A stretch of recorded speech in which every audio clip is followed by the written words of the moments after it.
It's a big week for India. Prime Minister Narendra Modi is set to make a high-profile visit to Israel from Feb 25th to 26th, marking his second trip to the country after the landmark 2017 visit and his first during his third term in office.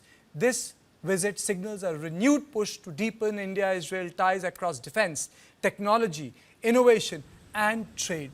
During the two-day visit, Prime Minister Modi is expected to address the Israel's parliament, a rare honor that reflects the growing political warmth between the two democracies. He will also hold bilateral talks with Prime Minister of Israel, Benjamin Netanyahu, on a wide range of strategic and regional issues. Benjamin Netanyahu has welcomed the visit, underlining the expanding partnership between the two countries, and to understand what this visit could mean for the future of India-Israel relations and for the region at a time of heightened tension in West Asia, I am joined by Israel's ambassador to India, Ruwan Aza, who joins me from Jerusalem. Ambassador, thank you so much for joining me today. And always a pleasure to speak with TV9. Sir, let me begin this conversation by asking you, what is the significance of Prime Minister Modi's visit to Israel? And it is taking place when unprecedented developments are taking place in this region of the world, sir. Yes, it is indeed a remarkable moment. We are thrilled to have Prime Minister Modi coming. This is after, in the last year, many ministers were lined up to come to India and vice versa. We have signed agreements. We are working to sign additional agreements when the Prime Minister comes. The most important, I think, is an updated security agreement that is going to expand the scope and the deepness of our defense technology cooperation. That is very important for both countries. But in addition to that, we are going to, widen the relationship to more fields like emerging technologies, AI, quantum, cyber, the financial realm, the infrastructure realm. It's very important. I think we are getting into a new era of this relationship, and usually prime ministers, when they come, they leverage a lot of action. So we are going to sign many agreements, and I think it's going to be very fruitful. Ambassador, how has this strategic partnership between India and Israel developed in the last 2 decades, sir? Well, we've seen that first of all, we are gaining trust. We are doing more and more things. We trust each other. And I must mark the last year, because what we've seen the last year is that, this trust is proven also in times of need. We had to overcome an attack from 7 fronts. We saw that India didn't blink. The Prime Minister supported the right of self-defense. We continued our cooperation. And so happened, following the terrible terrorist attack in Pahalgam and Operation Sindoor, we were there to assist in whatever we can. So we have shown each other that this is very important, that there are pressing needs because the threats are only mounting, and we have to cooperate together in order to provide solutions. So both Israel and India are victims of Islamic terrorism. How are we cooperating in the field of counterterrorism that emanates from rogue states? Well, I'll give you an example. We are in an era in which air defense becomes much more complicated. We've seen, following Operation Sindoor, that there is a need for an integrated system of air defense that combines all the intelligence that you get in real time, allows you in a matter of seconds to make decisions on how to defend yourself and how to counterattack. This is a technology that only is going to develop as a result of AI. So take, for example, the combination of drones and AI. That can create a huge set of threats, but also it's an opportunity to defend yourself in a more efficient way. So how is Israel a partner in India's journey of Atmanirbhar Bharat, especially in the defense sector? It is a word you must have heard in New Delhi a lot of times, sir. Yeah, so we are cooperating both on government to government, but also we've seen increasingly the defense companies entering into the mix and starting co-production. We want to go from co-production to also co-development, and this is one of the issues that are going to be discussed during the meeting. So, Prime Minister Modi and Prime Minister Netanyahu share a personal bond. In your opinion, does it really make a difference between the relationship of two countries, and how has this relationship made a difference, sir? Absolutely. I think that the personal dimension is always important.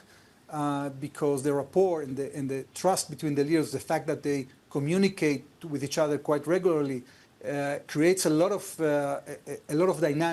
dynamism that permeates into the governments, into the bureaucracies, and we've seen that very clearly. We've been working now. For example, only yesterday, the government of Israel adopted a resolution to invest much more in the relationship with India. We have mapped at least 17 fields in which we want to cooperate, and we have allocated new amounts of money, for example, for academic cooperation, for cooperation in innovation. So, this is coming from the top, both the Prime Minister and, of course, the Foreign Minister. Minister Saar, he came to India in November. He was reciprocated by Minister Jaishankar in December, and we have agreed on a working plan for 2026. So you see that the entire government streamlines itself according to the wish and to the thinking that is coming from the top, from both prime ministers. So in 1991, the bilateral trade stood at $200 million. Despite close strategic and a defense partnership, exports stood at $4.52 billion and imports at $1.48 billion. My question to you is, what needs to be done to double and treble this figure so that the bilateral trade between Israel and India booms? Well, we have to finish this year the free trade agreement. We have signed the TOR when Mr. Goyal came to Israel last year, and we are actually engaging in a round of negotiations as we speak. We want to finish it as soon as possible. This will be a great signal to the private sector, together with the bilateral investment treaty that we signed, and together with the cooperation we are creating in the financial sector. There is huge interest in Israel because India is the fastest growing economy in the world today. And I think we have a huge potential for at least doubling that trade, that number that you mentioned. Ambassador, how is our relationship strengthened around connectivity, energy security, cybersecurity, and critical technology, especially in civilian areas which people don't know much about? For example, there's an agriculture institute in Israel where so many Indians come and study. So that's a civilian technology, and Israeli academicians are, helping these students. Yes, we have programs both intergovernmental but also between the universities. There are thousands of Indian students, doctorates, postdoctorates that are coming to Israel. We are enhancing that in the last year. We've seen the presence of major universities in Israel coming to India and making agreements not just for students to study, but also to connect the innovation offices of each university with their counterparts in India. As I told you, we have allocated new money for that kind of research because we believe this is the future. At the end of the day, we have to cooperate in innovation. We have to cooperate in AI. And India has the relative advantage of scalability and price. And we have the advantage of being dynamic when it comes to fast solutions on innovation. We can combine forces, and that has a huge amount of promise, both for the economic activity, but also for the national security aspects of our national security needs. Mr. Azhar, when Indian Middle East Economic Corridor was announced, everyone was excited, both in New Delhi, the world, and in Israel. But what are the challenges which affects its execution? Because it was sort of a grand gateway connecting large swaths of land. Okay, trade at the end of the day is like water. There's no doubt that following the opening up of India and the signing of this breakthrough agreements with all the major powers in the world economically, the United States, the EU, EFTA, UAE, Australia, New Zealand, India is going to trade in the trillions. And this trade can go many ways. It can go through sea, it can go through the Suez Canal, it can also go through the Gulf states, Jordan and Israel. We have to wait until we see the right geopolitical circumstances, and I'm sure they will come, because at the end of the day, the interest is there. India has a lot to contribute to all the countries in our region, and I'm very optimistic that eventually we're going to find the constellation which will be able to add this layer or this alternative that will allow more fast and expeditious trade between all the countries in the region. So generally you must have got this question number of times, Indian expectations from Israel. Let me ask you differently. What is the Israeli expectation from India? Well, as I told you, India is the largest growing economy, and we see in India security in the chains of supply. We see in India a trusted partner for joint resilience when it comes to defense matters. We see in India great potential of cooperation and innovation because of the fact that India can scale whatever we produce.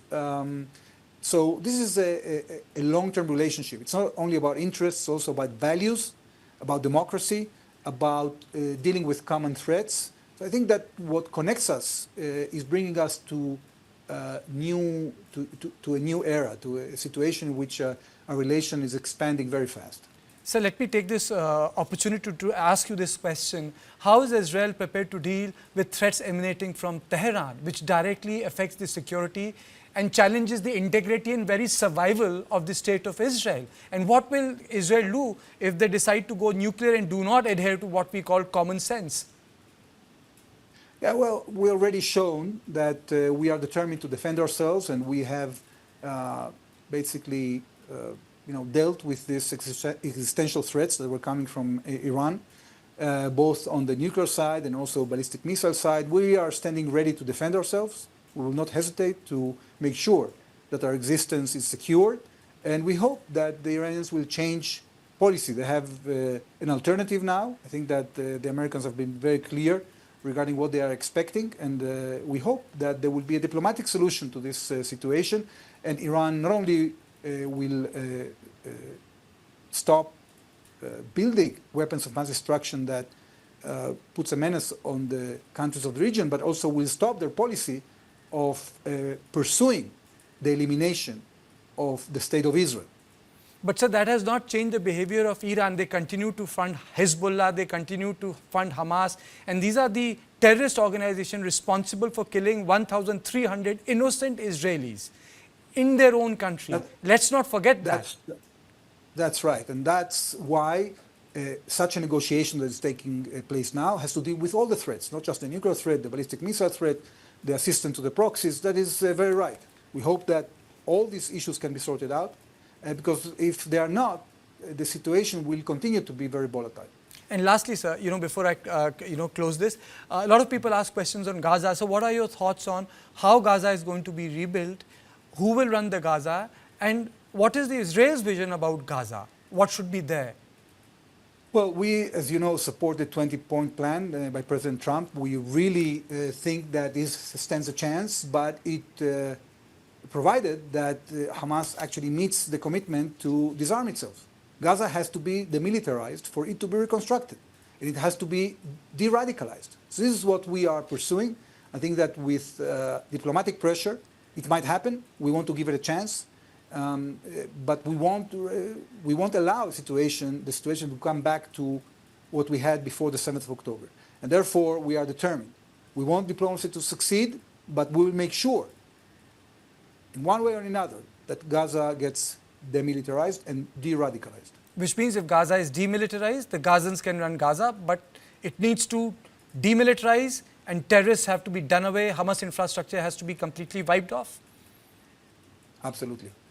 Thank you so much, sir. Thank you so much for joining me from Jerusalem. So, Israel's ambassador to India, Ruwan Aza, speaking to me point blank on issues that will be taken up between Prime Minister of India, Narendra Modi, and his counterpart in Israel, Benjamin Netanyahu.